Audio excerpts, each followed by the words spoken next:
दोस्तों, रोज की तरह आनंद लिखनी ब्लॉग में सबका हार्दिक स्वागत है। सबके मंगल भविष्य की कामना के साथ दोस्तों, आज प्रेरणा स्रोत के रूप में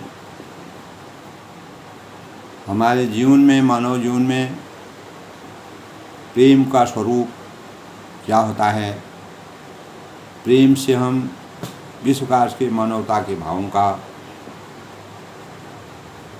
अपने अंतःकरण में विराजमान करके एक मानव होने का सच्चा स्वरूप समाज में प्रदर्शित करते हैं और ऐसे भावों को अग्रसित करते हैं जिसमें हमारा कुछ न कुछ भाव छुपा रहता है।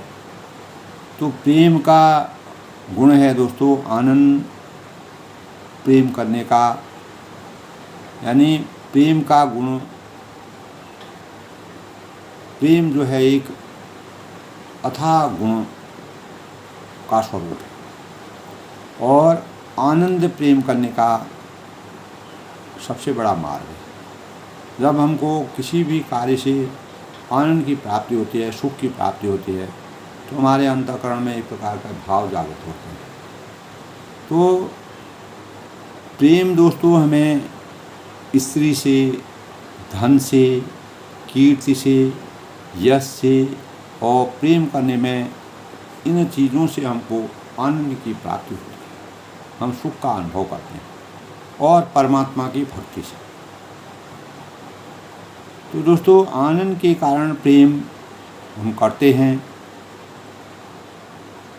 हमको सुख की अनुभूति होती है। तो हम पत्थर है, राख है, कूड़ा है, कौवा है, चील है, गीदड़ है, उल्लू है, तो आदि से प्रेम नहीं करते। प्रत्येक मानव को आप देखिएगा तो वह इन चीज़ों से, भले वह चीज़ उन्हीं के द्वारा पैदा की है, सृष्टि के द्वारा हैं, किसी न किसी रूप में वह हैं, लेकिन मनुष्य उससे भागता है, उससे दूर होता है, उससे प्रेम उसका नहीं रखता है, क्योंकि उनमें आनंद का अनुभव उनको नहीं होता। जिस किसी भी चीज़ में हमारे अंतःकरण में सुख का अनुभव नहीं होता है तो हम उससे प्रेम नहीं करते, चाहे वो कोई भी चीज़ हो। ये दोस्तों, ये चीज़ें ये हैं कि एक निकृष्ट भी जो अज्ञानी आदमी, अज्ञानी प्राणी भी है, वह भी इन चीज़ों से दूरी बनाए रखता है। तो आनंद अनुभव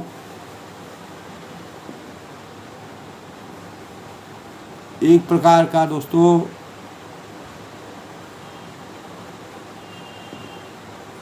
वास्तविक प्रेम की अनुभूति इनसे हमको नहीं होती है। तो प्रेम का सही अर्थ दोस्तों, प्यार, प्रेम एक एहसास है और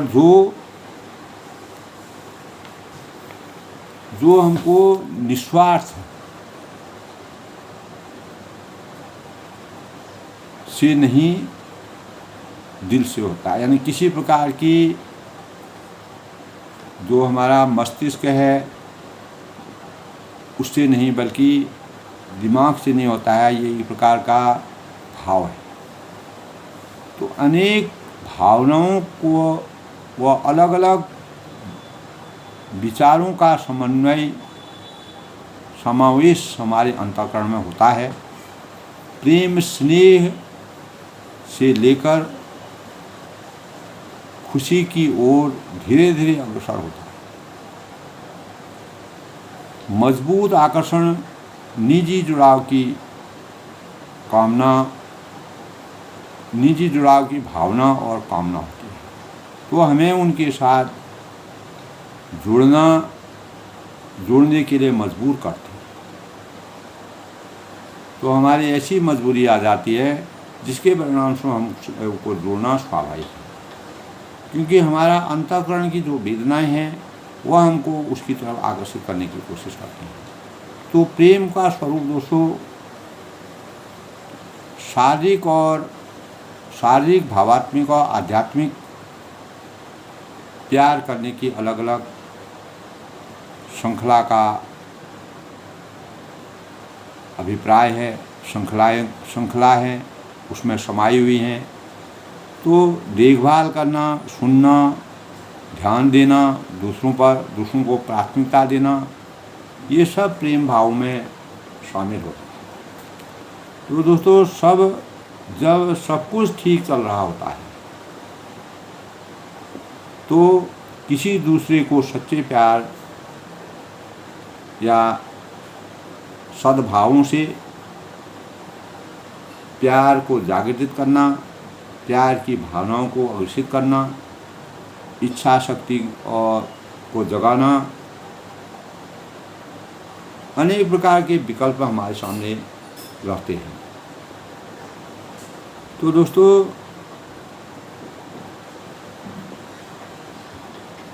प्रेम जो है हमारे अंतःकरण में अच्छी भावनाओं पर आधारित एक प्रकार का विकल्प है, सोच है।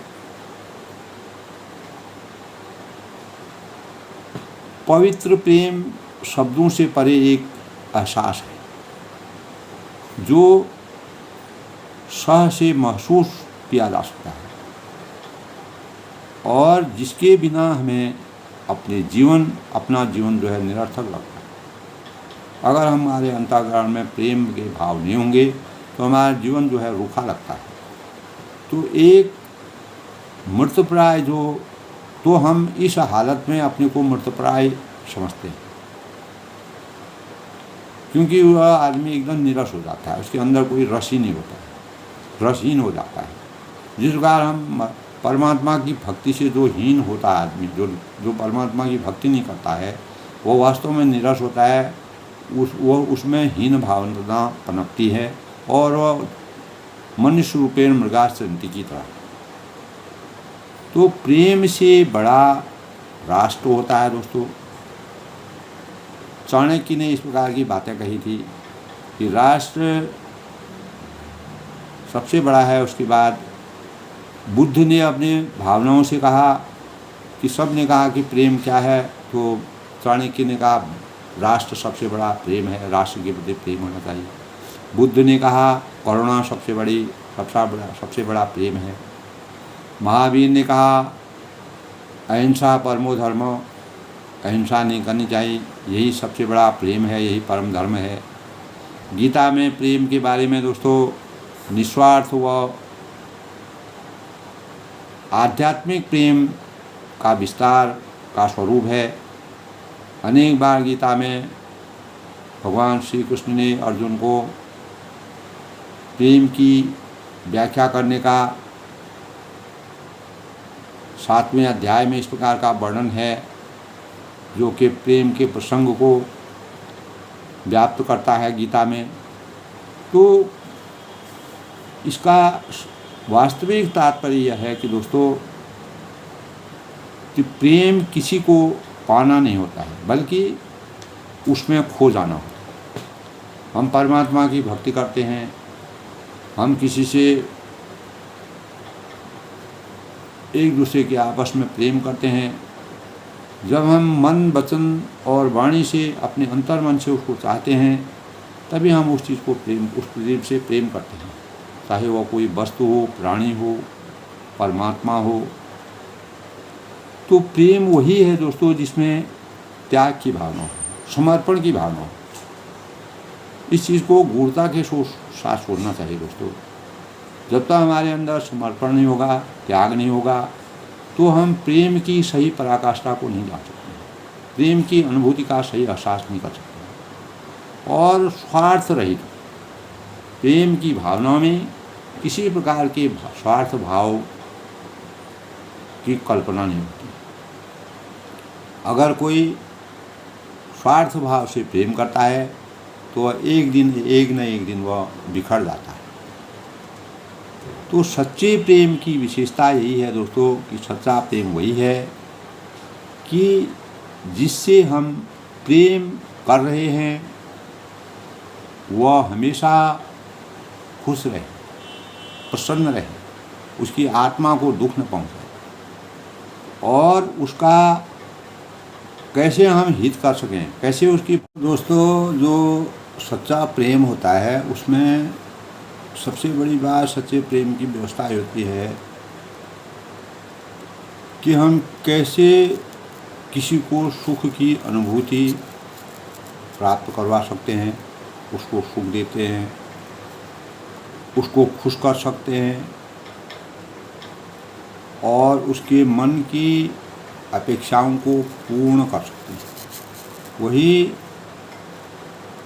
सच्चे प्रेम की विशेषता,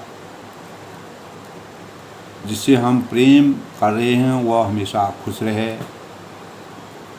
और कैसे रहे, उसका अच्छा कैसे हो, उसके सुख में ही अपना सुख नज़र आता हो। जो आत्म बलिदान देता हो, आत्म बलिदान देता हो, वही वास्तव में देखा जाए सच्चा प्रेम और त्याग की भावना से उत्पन्न प्रेम का स्वरूप है और निष्प्राण हो। तो निस्वार्थ प्रेम सबसे बड़ी गहरी अनुभूति है। तो आध्यात्मिक दृष्टिकोण से भी अगर हम सोचें दोस्तों, तब हम परमात्मा, ये तो हमारे एक मनुष्य से दूसरे मनुष्य के बीच में किस प्रकार से स्थिति है, धन है, वैभव है, इन चीज़ों से हमारा प्रेम होता है, लगाव होता है। जो अच्छी चीज़ें होती हैं, प्राकृतिक चीज़ें होती हैं, प्रकृति से संबंधित चीज़ें होती हैं, मानव से संबंधित चीज़ें होती हैं, तो जिससे हमारा दिल और भावना मिलती हैं। लेकिन आध्यात्मिक प्रेम सबसे बड़ा प्रेम है दोस्तों। प्रेम भक्ति का दूसरा स्वरूप है। तो मोक्ष प्राप्ति का सबसे बड़ा साधन अगर जीवन में देखा जाए,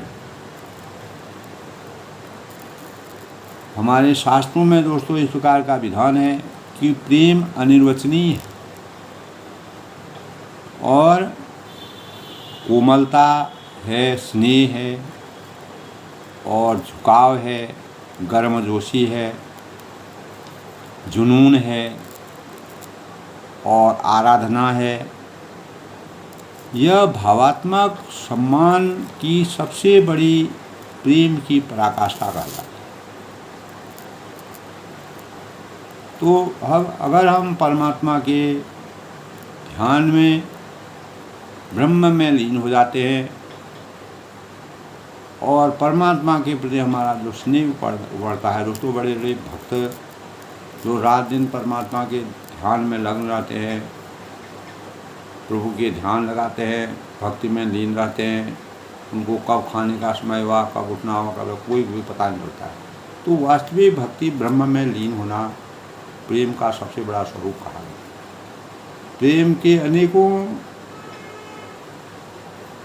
अपनी अपनी जगह में सबका अपना अपना योगदान है, अपना अपना स्थान है। क्योंकि इस सृष्टि को चलाने के लिए, सृष्टि के भावों में को उजागर करने के लिए, सृष्टि के विधान को संपन्न करने के लिए प्रेम के सभी स्वरूपों का निर्गुण करना अत्यंत आवश्यक है। लेकिन जब हमारा दोस्तों, हमारा जीवन जब परमात्मा के में लीन हो जाता है, हम परमात्मा में पूर्ण रूप से लीन हो जाते हैं, ब्रह्म में लीन हो जाते हैं, भक्ति में लीन हो जाते हैं, तो हम पूरा सांसारिक जो माया मोह रूपी जो प्रेम है उसको त्याग करके वास्तविक प्रेम की धारा में बहने लगते हैं। वही प्रेम हमारे जीवन को अज्ञान रूपी अंधकार से ज्ञान रूपी प्रकाश में ले जाने का कार्य करता है और वही हमारे इहलोक और परलोक का सबसे बड़ा साक्षी है। दोस्तों, प्रेम का स्वरूप परमात्मा में लीन होने के साथ इस सृष्टि को चलाने का एक बहुत बड़ा माध्यम है। तो जीवन के लिए दोस्तों प्रेम एक पुष्प की भांति है और प्रेम उसका सौरभ है। तो वास्तव में जो प्रियतम को सुख पहुंचाने की चेष्टा प्रेम में होती है और स्वयं सुख पाने की लालसा काम में होती है। काम का लक्ष्य आत्मतृप्ति है और प्रेम का आत्मविस्मृति है। तो दोस्तों विवाहित स्त्री पुरुष का परस्पर प्रेम स्वकीय भाव और जार स्त्री पुरुष का प्रेम संबंध परकीय भाव है। तो लौकिक प्रेम में इंद्रिय सुख की प्रधानतावश परकीय भाव घृणित माना गया है। अगर हम लौकिक प्रेम की बात करें, लेकिन सृष्टि की मान्यता के अनुसार सृष्टि को चलायमान करने के लिए हर प्रेम का अपना अपना स्वरूप अलग अलग है। तो दोस्तों लौकिक प्रेम में इंद्रिय सुख की प्रधानतावश परकीय भाव घृणित माना गया है। इंद्रियों के सुख भोग के लिए जो प्रेम किया जाता है सृष्टि के मानक के अनुसार उसका अपना स्वरूप है। तो दोस्तों जबकि भगवत प्रेम में स्वकीय भाव की अपेक्षा अधिक श्रेष्ठ है, क्योंकि देवर्षि नारद ने प्रेम को गुण रहित, जब रामचंद्र जी ने नारद जी को उन्होंने अपना शादी करने का प्रस्ताव रखा था, तब उस समय जो है मर्यादा पुरुषोत्तम भगवान राम जी एक योगी ऋषि के लिए, जिन्होंने पूरा सांसारिक माया मोह से छोड़ करके सांसारिक माया मोह में आ रहे हैं, तो उनके ज्ञान चक्षु को खोल करके मर्यादा पुरुषोत्तम भगवान राम जी खोला। तो नारद ने भी भगवत प्रेम में स्वकीय भाव की अपेक्षा अधिक श्रेष्ठ, देवर्षि नारद ने भी प्रेम को गुण रहित और काम रहित और प्रतिक्षण करने वाला, कभी न टूटने वाला अत्यंत सूक्ष्म अनुभव स्वरूप बताया। तो उनको भी ज्ञान की प्राप्ति हुई। तो निकुंज लीला में दोस्तों परसों मैं देख रहा था चैनल में कि जो वृंदावन है, वृंदावन में निकुंज लीला चलती थी, उस लीला में प्रसंग आ रहा था। तो वही प्रसंग है दोस्तों, निकुंज लीला में किसी सखी ने श्री कृष्ण को सुख पहुंचाने की लालसा, लीलाएं दोस्तों एक तो सखियों के साथ होता है, दूसरा जब यानी भगवान श्री कृष्ण और राधा जो है आपस में लीला करते हैं, और एक जो मानव मात्र पूरे समूह के साथ जो लीला होती है, तो भगवान श्री कृष्ण की अलग अलग लीलाएं थी। तो निकुंज लीला में किसी भी सखी ने श्री कृष्ण को सुख पहुंचाने की लालसा से नख से श्रृंगार किया, नख से लेके शिखा तक, सिर तक जो है उनका श्रृंगार किया, उसी में उनको सुख की अनुभूति हुई, उन्हें उसी में उनका जो है वास्तविक प्रेम उमड़ा। किंतु पास पहुंचकर उन्होंने निद्रा मग्न देखा, तो तब हाथ में धारण किए कमल पुष्प को हिलाकर पराकण झाड़ने लगे, ताकि ये निकुंज लीला का वर्णन है दोस्तों, ताकि नेत्रों पर गिरने से उनकी दृष्टि उनके श्रृंगार पर पड़ जाए। तो दोस्तों तभी श्री राधा ने उसे रोक कर कहा, सखी तुम्हारा श्याम सुंदर को सुख पहुंचाने वाला जो मनोभाव है, जो तुम्हारे मन के अनुभव है, वह अत्यंत मधुर है, वह वास्तविक है, लेकिन अपने सुख के लिए उनके निद्रा सुख में विघ्न डालना उचित नहीं। तब निकुंज लीला में वृंदावन में इस प्रकार का प्रसंग मैंने चैनल के माध्यम में सुना था दोस्तों। तो प्रेम का अर्थ दोस्तों अपनी प्रसन्नता को प्रियतम की प्रसन्नता में लीन कर देना, यानी अपना सुख जो है दूसरे के सुख में समर्पित करना, और प्रेम इस पद का हित एवं सुख की प्रेमी का अभीष्ट है। सुख ही जो प्रेमी का अभीष्ट कहा जाता है। तो त्याग ही प्रेम का आधार है। जब तक हमको समर्पण नहीं होगा, चाहे हम परमात्मा के प्रति प्रेम करें, तो हमको एक साधक के रूप में समर्पण भाव को जगाना पड़ेगा और हमको त्याग करना पड़ेगा। और आत्म विसर्जन मूल मंत्र है। अनेक प्रकार के इस प्रकार के प्रेम के प्रसंग हैं, जैसे हीर रांझा है, लैला मजनू का प्रेम हमने अनेक प्रकार के पिक्चरों में इस प्रकार के, और शीरी फरहाद है और नल दमयंती है। तो प्रेम गाथाएं की ये साक्षी है दोस्तों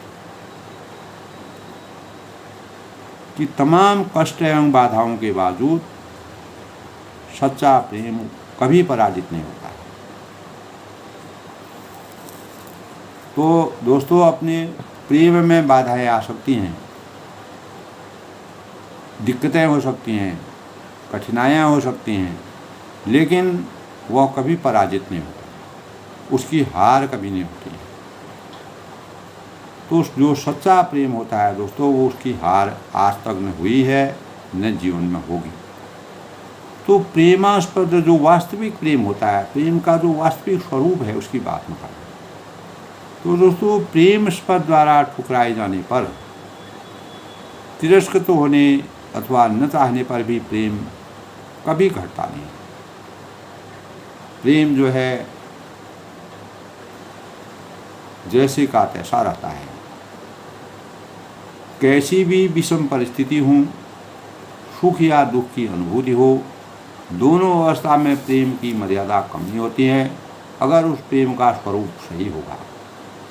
तो दोस्तों, प्रेम की पराकाष्ठा में प्रियतम का प्राण एक रूप हो जाते हैं, आत्मा और परमात्मा से मिलन हो जाता है, तब संपूर्ण जगत प्रियतममयी भासने लगता है, वही वह वर्णन करता है, उसी का रात दिन सोचता रहता है। तो सांसारिक प्रेम को दोस्तों दिव्य भगवत प्रेम में परिणित कर दिया गया है, कर दिया अगर हम करते हैं। वास्तव में जो सांसारिक प्रेम को अगर दिव्य भगवान के प्रेम में हम परिवर्तित करने की कोशिश करते हैं, परिणित करने की कोशिश किया जाए, तो तभी दोस्तों जीवन की सार्थकता संभव है। हमारा जीवन मानव जीवन और मानवता की सच्ची मिसाल और मानवता तभी जागृत हो सकती है। दोस्तों, प्राण का आधार प्रभु अपनी कृपा वार से, अपनी कृपा पात्र से हमारे अंतर्मन में, हमारे अंतःकरण में स्थिति अनेक प्रकार की कामाग्नि को बुझाकर, हमारे इंद्रियगत जो कामाग्नि होती है उसको बुझाकर कब प्रेम सुधा रसपान कराएंगे, यह प्रत्येक मानव जीवन के लिए अपने अपने जीवन का सार है। हम प्रेम के स्वरूप को किस भाव से समझें, प्रेम की वास्तविकता को हम किस प्रकार से आधार बनाएं और अपने जीवन को चरितार्थ करने के लिए, जीवन को उन्नत करने के लिए, जीवन को परिमार्जित करने के लिए और प्रेम के स्वरूप को अगर हम जागृत करें तो हमें हर स्थिति में परमात्मा का ध्यान मिल रहा है। तो दोस्तों, आज के प्रेरणादायक स्रोत में, प्रेरणादायक प्रसंग में आनंद लेखनी ब्लॉग को सबका हार्दिक स्वागत है। प्रेम के स्वरूप के रूप में मैंने जो प्रेरणा स्रोत के रूप में अपने भाव प्रस्तुत किए, सभी लोग इस पर सुने और अपने मन को खुश रखें और प्रेम के स्वरूप का सही मानक बन करके अपने जीवन को चरितार्थ करें। यही हमारे जीवन के लिए सबसे बड़ा सौभाग्य होगा। इसी से हम जीवन की बागडोर को आगे बढ़ा सकते हैं। सच्चा प्रेम कभी भी हारता नहीं है, सच्चे प्रेम की हमेशा विजय होती है, चाहे वह हम किसी भी स्वरूप में करें।